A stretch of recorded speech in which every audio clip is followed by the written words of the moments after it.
Bertempat di ruang sidang paripurna DPRD Kota Prabu Muli, DPRD menggelar penyerahan laporan keuangan pertanggungjawaban tahun anggaran 2019 oleh Wali Kota Prabu Muli. Dalam sidang paripurna tersebut, Wali Kota Ridho Yahya menyampaikan LKPJ tahun 2019 secara sistematis, meliputi pengelolaan, pendapatan, dan belanja daerah, di antaranya pendapatan daerah realisasi hasil pengelolaan pendapatan daerah dan mengenai perihal lainnya yang tertuang dalam penyampaian teknis terkait LKPJ tahun anggaran 2019. Usai menyampaikan LKPJ 2019, Wali Kota Ridho Yahya dan DPRD Kota Prabu Muli melakukan penandatanganan dan penyerahan laporan keuangan pertanggungjawaban tahun anggaran 2019. Untuk selanjutnya dibahas secara internal dalam rapat paripurna sesuai dengan tata tertib DPRD Kota Prabu Muli.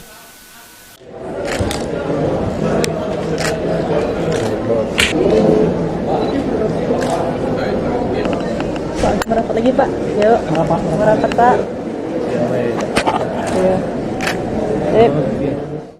DPRD jadi tadi penyerahan LKPJ diserahkan, jadi terhitung dari 30 hari dari paripurna ini kita akan membahas apa yang jadi ini LKPJ Wali Kota Prabu Muli.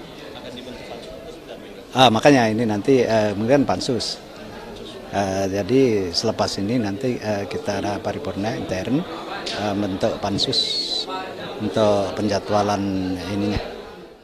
Wali Kota Prabu Muli mengungkapkan dukungan dan partisipasi semua pihak dalam rangka menyukseskan seluruh pelaksanaan kegiatan pemerintah, pembangunan dan kemasyarakatan yang ada di Kota Prabu Muli.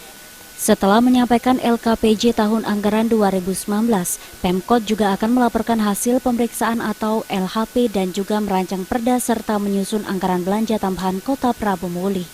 Agar kiranya pengen Pak Presiden itu cepat-cepat dianukan. Khusus Prabu Muli jangan kayak kemarin.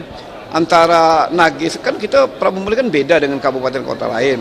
Prabu Muli ini kan harus sebelum mereka nagih 100 diperiksa, diaudit oleh BPK atau diaudit oleh inspektorat. Nah kemarin waktunya mepet nih.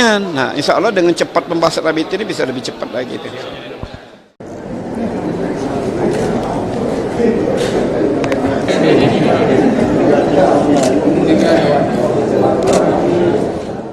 Beni Perdaus, PAL TV.